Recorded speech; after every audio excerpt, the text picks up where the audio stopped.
بسم اللہ الرحمن الرحیم۔ شروع اللہ کے نام سے جو نہایت مہربان رحم کرنے والا ہے۔ وضو اور تمیم کے مسائل۔ وضو سے قبل بسم اللہ ہی پڑھنا ضروری ہے۔ حضرت سعید بن زید رضی اللہ عنہ کہتے ہیں رسول اللہ صلی اللہ علیہ وسلم نے فرمایا جس نے وضو سے پہلے بسم اللہ ہی نہ پڑھی اس کا وضو نہیں ہوا۔ اسے ترمذی نے روایت کیا ہے۔ وضو کا مسنون طریقہ یہ ہے۔ حضرت حمران رضی اللہ عنہ سے روایت ہے کہ حضرت عثمان رضی اللہ عنہ نے وضو کے لیے پانی منگوایا۔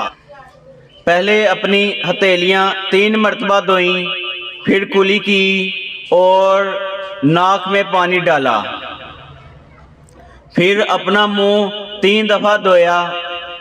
اس کے بعد اپنا دایاں ہاتھ کوہنی تک 3 مرتبہ دھویا، اسی طرح بایاں ہاتھ کوہنی تک 3 مرتبہ دھویا، پھر سر کا مسح کیا۔ مسح کے بعد اپنا دایاں پاؤں ٹخنے تک 3 مرتبہ دھویا اور اسی طرح بایاں پاؤں ٹخنے تک 3 مرتبہ دھویا۔ پھر فرمایا میں نے رسول اللہ صلی اللہ علیہ وسلم کو اس طرح وضو کرتے دیکھا ہے۔ اسے مسلم نے روایت کیا ہے۔ وضو کے اعضاء 1 بار یا 2 بار یا 3 بار دھونے جائز ہیں، اس سے زائد دھونا گناہ ہے۔ حضرت ابن عباس رضی اللہ عنہ سے روایت ہے کہ نبی اکرم صلی اللہ علیہ وسلم نے وضو کرتے ہوئے 1 مرتبہ اعضاء دھوئے۔ اسے احمد، بخاری، مسلم، ابو داؤد، نسائی، ترمذی اور ابن ماجہ نے روایت کیا ہے۔ حضرت عبداللہ بن زید رضی اللہ عنہ سے روایت ہے کہ نبی اکرم صلی اللہ علیہ وسلم نے وضو کیا اور 2 مرتبہ اعضاء دھوئے۔ اسے احمد اور بخاری نے روایت کیا ہے۔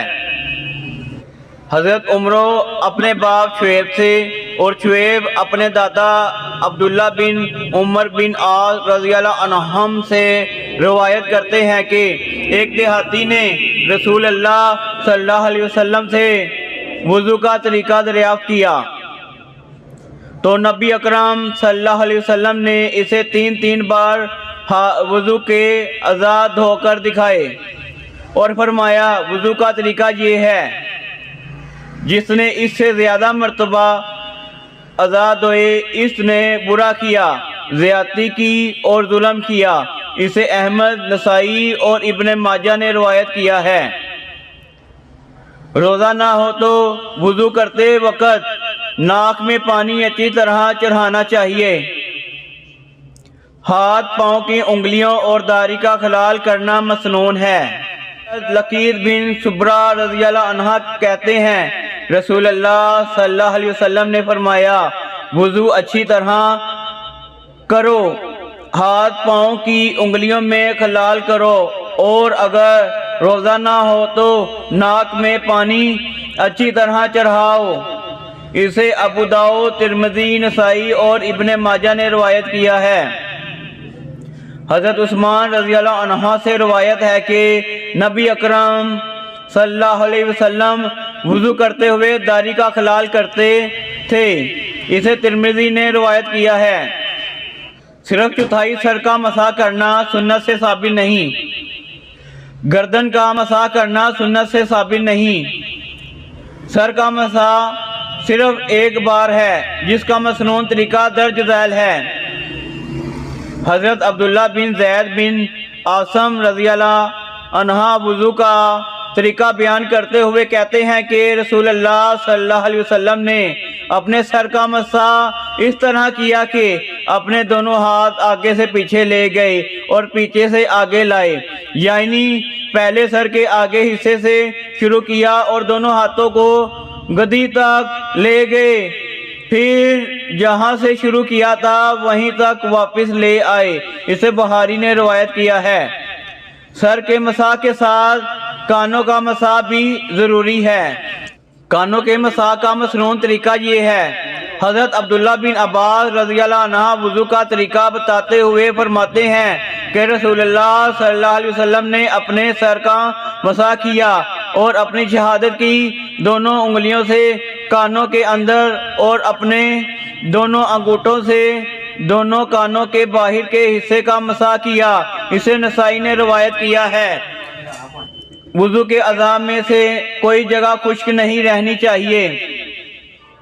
حضرت انس رضی اللہ عنہ فرماتے ہیں نبی اکرم صلی اللہ علیہ وسلم نے ایک آدمی کو دیکھا جس کے پاؤں میں وضو کرنے کے بعد ناخن جتنی جگہ خشک تھی۔ رسول اللہ صلی اللہ علیہ وسلم نے اسے حکم دیا واپس جا کر اچھی طرح وضو کر۔ اسے ابو داؤد اور نسائی نے روایت کیا ہے۔ رسول اللہ صلی اللہ علیہ وسلم نے ہر وضو کے ساتھ مسواک کی ترغیب دلائی ہے۔ مسواک کی لمبائی مقرر کرنا سنت سے ثابت نہیں۔ حضرت ابو ہریرہ رضی اللہ عنہ سے روایت ہے رسول اللہ صلی اللہ علیہ وسلم نے فرمایا اگر مجھے امت کی تکلیف کا احساس نہ ہوتا تو میں ہر نماز کے ساتھ مسواک کرنے کا حکم دیتا۔ اسے مالک، احمد اور نسائی نے روایت کیا ہے۔ وضو کر کے پہنے ہوئے جوتے، موزوں اور جرابوں پر مسح کیا جا سکتا ہے۔ مدت مسک مقیم کے لیے 1 دن رات اور مسافر کے لیے 3 دن رات ہے۔ جنبی ہونا مدت مسک ختم کر دیتا ہے۔ حضرت مغیرہ بن شعبہ رضی اللہ عنہ کہتے ہیں کہ رسول اللہ صلی اللہ علیہ وسلم نے وضو کرتے ہوئے جرابوں اور جوتوں پر مسح کیا۔ اسے احمد، ترمذی، ابو داؤد اور ابن ماجہ نے روایت کیا ہے۔ حضرت صفوان بن اسعد رضی اللہ عنہ سے روایت ہے کہ جب ہم سفر میں ہوتے تو رسول اللہ صلی اللہ علیہ وسلم 3 دن رات موزے پہنے رکھنے کا حکم دیتے، خواہ پیشاب پخانہ کی حاجت ہو یا نیند آئے، البتہ جنابت کی وجہ سے موزے اتارنے کا حکم دیتے تھے۔ اسے ترمذی نے روایت کیا ہے۔ حضرت علی بن ابی طالب رضی اللہ عنہ سے روایت ہے کہ رسول اللہ صلی اللہ علیہ وسلم نے 3 دن رات مسافر کے لیے اور 1 دن رات مقیم کے لیے موزوں کے ساتھ مسح کی مدت مقرر فرمائی ہے۔ اسے مسلم نے روایت کیا ہے۔